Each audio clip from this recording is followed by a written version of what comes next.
In this lesson, we'll learn how to multiply fractions using the example 2 times 3/4. To multiply a whole number by a fraction, we multiply the whole number by the numerator of the fraction while keeping the same denominator. Let's illustrate this concept with our example problem. We want to calculate 2 times 3/4. First, let's visualize 3/4.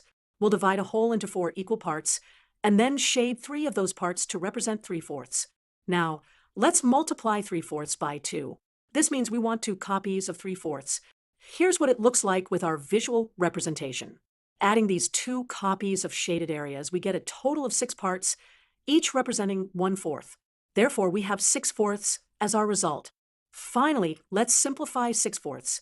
6/4 can be simplified to 3/2, and that's the final answer to multiplying 2 by 3/4.